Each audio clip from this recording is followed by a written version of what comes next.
بسم اللہ الرحمن الرحیم۔ میرے محترم دوستوں، بزرگوں، پہلے ہمارے درس میں یہ بات بتائی تھی خاوند کو بیوی کے ساتھ کیسے رہنا چاہیے، اور دوسرے درس میں یہ بتایا تھا نکاح کے بعد جو اخراجات ہوتے ہیں وہ خاوند کے ذمے ہوتے ہیں، اور جو اخراجات خاوند اپنے بیوی بچوں پر خرچ کرتا ہے ان کو کتنا ثواب ملتا ہے یہ بتایا تھا۔ آج کے سبق میں یہ ہے کہ انسان کو، خاوند کو اپنے اہل و عیال پر، اپنی اولاد پر کون سا مال خرچ کرنا چاہیے، کون سا مال خرچ نہیں کرنا چاہیے، کیونکہ انسان جو بھی مال خرچ کرے گا کل قیامت والے دن اس کا حساب دینا پڑے گا، اس کو اس مال کا کل قیامت والے دن میزان عمل میں تولا جائے گا۔ حدیث پاک میں آتا ہے، حضرت جابر رضی اللہ تعالیٰ عنہ فرماتے ہیں حضور پاک صلی اللہ علیہ وسلم نے ارشاد فرمایا، سب سے پہلے جو میزان عمل میں رکھا جائے گا وہ آدمی کا اپنے اہل و عیال پر خرچ ہے۔ اللہ تعالیٰ بھی فرماتے ہیں لِيُنْفِقْ ذُو سَعَةٍ مِّن سَعَتِهِ، کہ وسعت والا اپنے وسعت کے مطابق چاہیے کہ کیا کرے، نفقہ دے، خرچ کرے۔ تو ان احادیث سے اور آیت سے یہ معلوم ہوا نبی کریم صلی اللہ علیہ وسلم نے بھی فرمایا کہ نفقہ کا کل قیامت والے دن کیا ہوگا، حساب ہوگا۔ تو دیکھیں میرے پیارے بھائیوں، ہمیں ان آیت میں سمجھایا جا رہا ہے کہ مرنا ہے، اور مرنے کے بعد اللہ تعالیٰ کے پاس جانا ہے۔ جب اللہ کے پاس جائیں گے میرے پیارے بھائیوں، سب سے پہلے نامہ اعمال میں حقوق العباد کی بات آئے گی، تو یہ بات سب سے پہلے رکھی جائے گی کہ تم بیوی کے ساتھ کیسے رہے۔ حقوق اللہ میں جیسے نماز کا معاملہ سب سے پہلے ہوگا، حقوق العباد میں سب سے پہلے بیوی بچوں کا معاملہ ہوگا کہ تم ان کے ساتھ کیسے رہے۔ تو میرے پیارے بھائی، یہ قیامت کے دن سوال ہوگا۔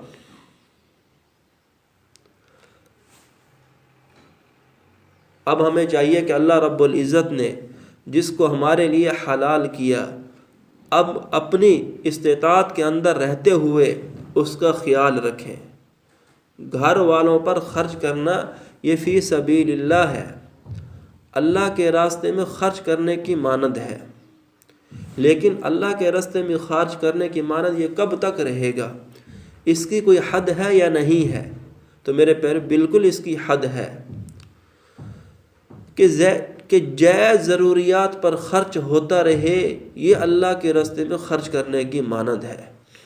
لیکن جب اسراف، فضول خرچی پر خرچ ہو اور ایسے کپڑے آپ لا کر دیں جو بے حیائی کے عالم بردار ہوں، جو غیر قومیں کی مشابہت رکھتے ہوں، جس کا اسلام سے اور دین سے کوئی تعلق نہیں، اور اس کے علاوہ ایسی چیزیں جیسے گانے بجانے کی چیزیں گھر والوں کو لا کر دینا، گویا گھر میں چھوٹا سینما بنا دیا آپ نے۔ تو میرے پیارے بھائی، اب کیا ہوگا؟ یہ سب بھی اگرچہ گھر والوں کے لیے ہے، لیکن یہ سب حرام ہے اور گناہ ہے، اور کل قیامت والے دن ان سب پر کیا ہوگی؟ پکڑ ہوگی۔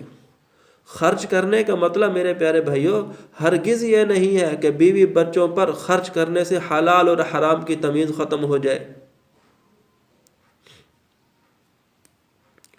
اور کوئی مسئلہ ہی باقی نہ رہے۔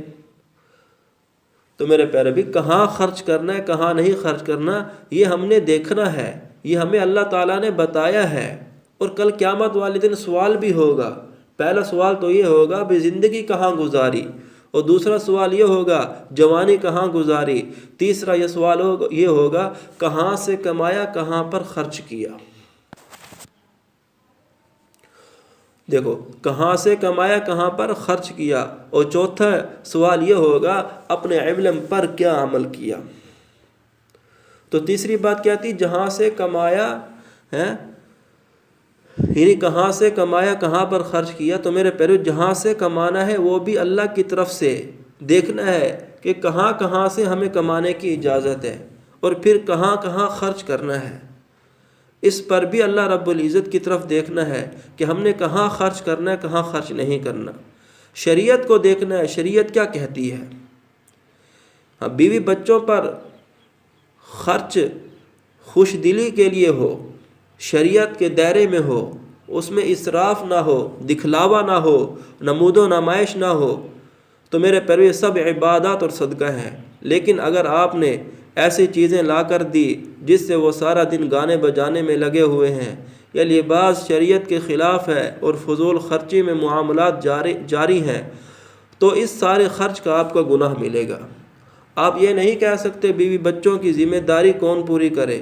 اللہ رب العزت نے میرے پیارے بھی ہر بات کو سمجھایا ہے، اور اس میں ہر زاویے سے دیکھا جائے گا، صرف ایک طرف سے نہیں دیکھا جائے گا کہ ماشاءاللہ بیوی بچوں پر تو خوب خرچ کرتا ہے تو یہ تو سب ٹھیک ہے۔